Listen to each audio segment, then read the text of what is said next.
What if I told you?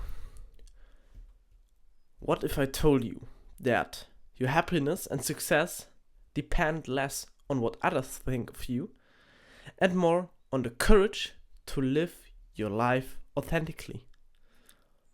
That's the core message of The Courage to Be Disliked. A book that transformed my approach to personal and professional growth. And in today's video, I will share the top 10 lessons from the book, so you don't need to read it, just listen to this for 10 minutes. Okay. As an entrepreneur in the health space, I found that the principles in this book are not only relevant for my personal development, but also for my business, for my private life, for my professional life, and literally for everything you want to reach. When you read this book, you learn more about psychology than all of these psychology books, because those are just diagnosis and shit. But this here is real practical advice. And now I will tell you my top 10 lessons. Lesson number 1. Self-acceptance over approval. One of the best and biggest takeaways is the importance of self-acceptance. Yeah, I know it sounds really, I don't know how I can explain this to you. It sounds really voodoo when you tell yourself, oh, love yourself and accept yourself, you are perfect, you don't have to do anything. That's bullshit. But let me explain this to you. You don't need everyone's approval. That's what I mean with self-acceptance. You can literally do whatever the fuck you want in the world.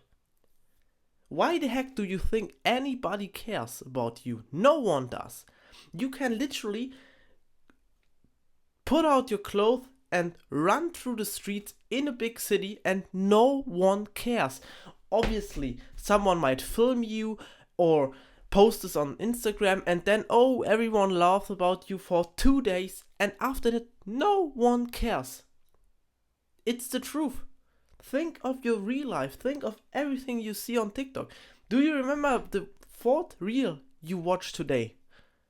No, obviously, because we are all in this stupid circle that we think that everything we do is so important. Everyone cares about us and I can't do this, I can't do that. No one cares about you. You need to accept yourself and you need to do the shit you want to do. No one can live your life. Just only you can. So focus on your aligning actions with your values rather than chasing external validation, because that is not important. This will give you the mental clarity and confidence to pursue your goals. Lesson number 2. Living in the present. Your past can't be changed. Your future can't be planned. Live in the present. What do I mean by that?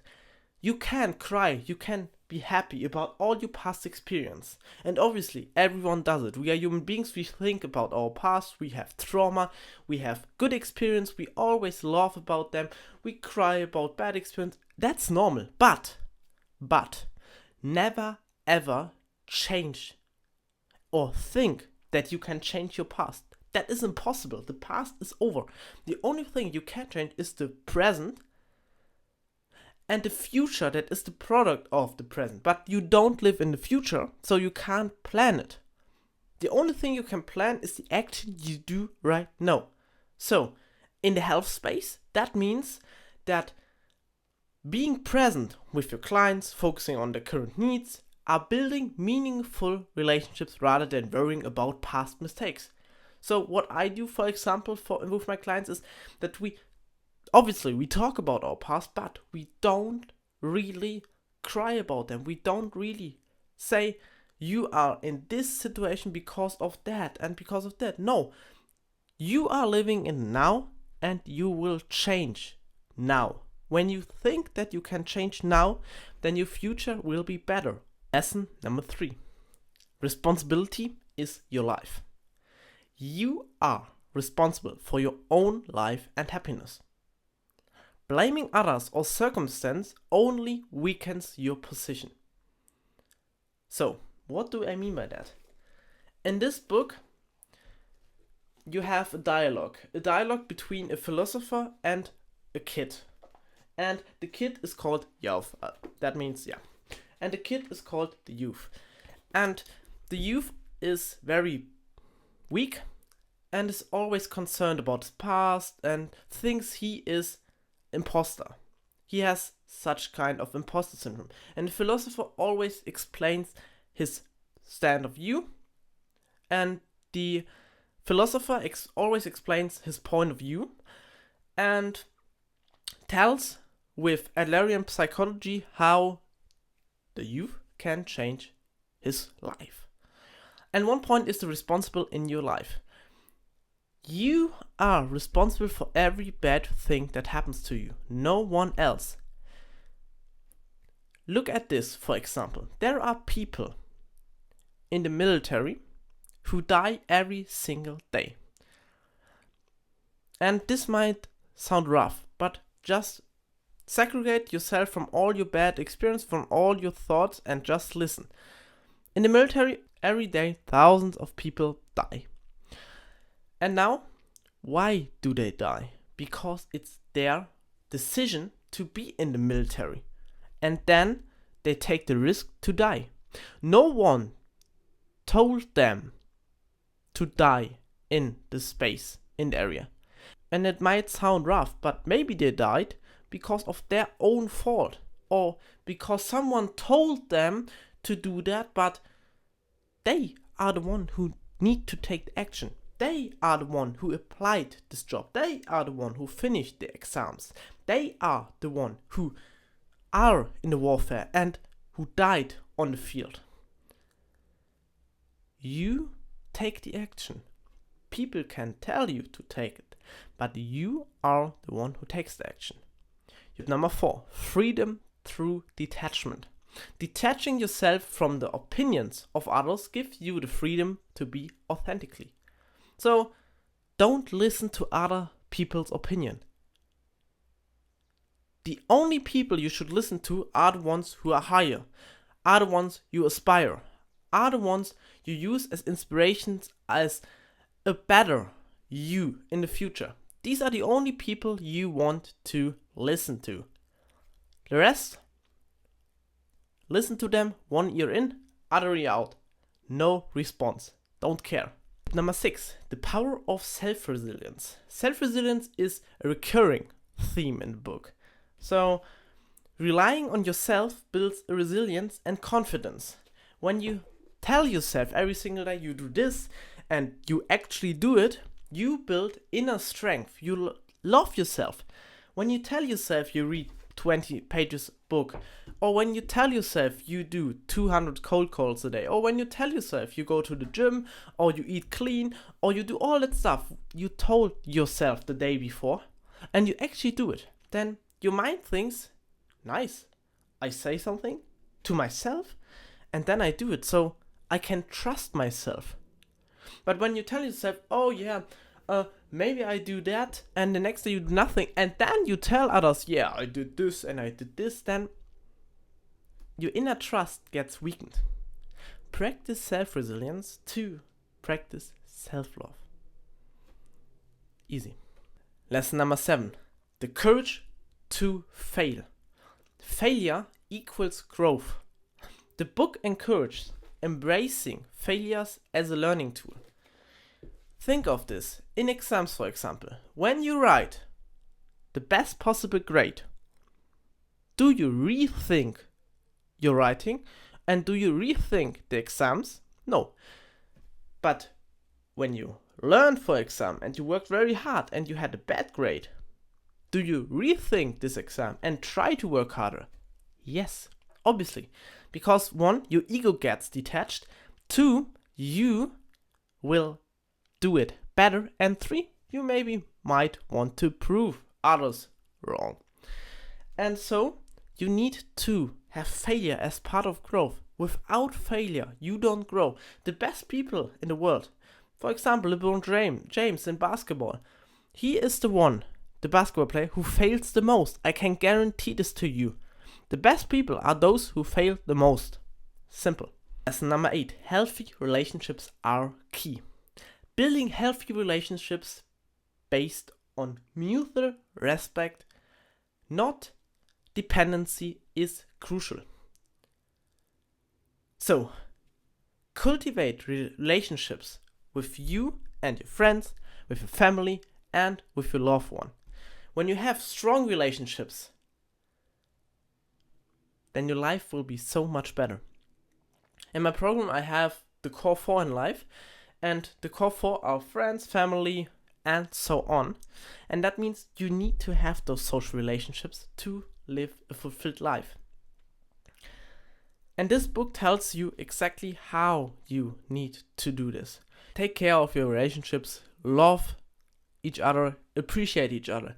And if you have too many friends, then reduce them. You better have one real friend than 10 fake friends. Trust me. Tip number 9.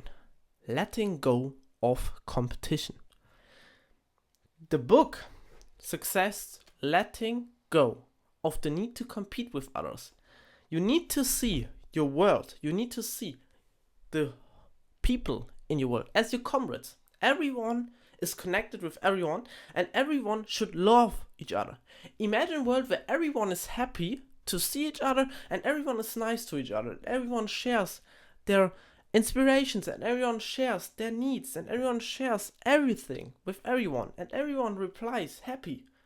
Imagine this world. This would be a perfect world when everyone will be happy. So why do you see people as your comrades, and why do you always need to compete? For example, I'm in business currently, and I don't see my competition as my enemies. I see them as my comrades. I can learn from them. I can connect with them. I can practice and help them. We can help because we are in a market space that's very hard and competitive. And when we work together, we attract more people than if we worked separate. Work with people. Don't work against them. Trust me. And last but not least, tip number 10, meaningful work over material success. The ultimate goal of your life should be meaningful work, not the material success you get.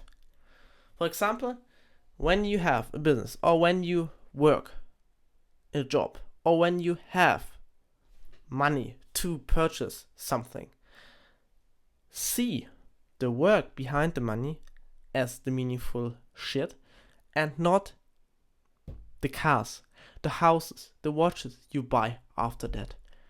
That is stupidity. You know it. The people who did it always tell it to you. The cars don't make you happy. By the way,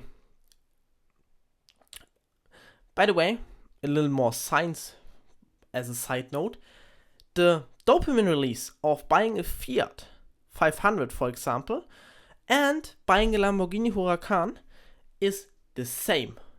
That means we feel biologically the same happiness because we release the same amount of dopamine when we buy the car, the cheaper value car, the lower value car, or when we buy the higher value car. Because we don't care unconsciously about the car itself, we care about the thing the car brings us. For example, the Lamborghini brings us prestige, status, and the Fiat, for example, brings us mobility. But we weight them unconsciously same. So don't care about materialistic things.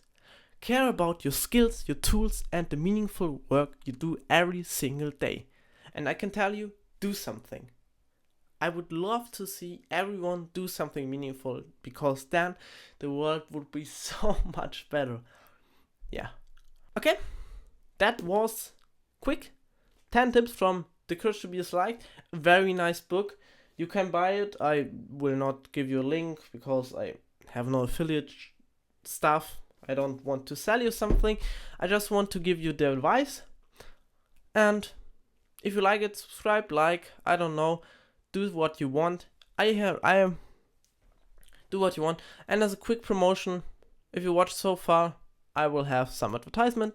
My name is Just Wisser. I run a coaching agency named Majesty Coaching, where I help coaches, consultants, and agency owners improve their personal health. I created 9 systems who save your time, your money, and everything to get you healthy as quick as possible. And if you want to have a happier family, more time for your friends, more time for your personal health, then check the link in the description, watch the video on the side, book a call, and enjoy. I will see you. Bye.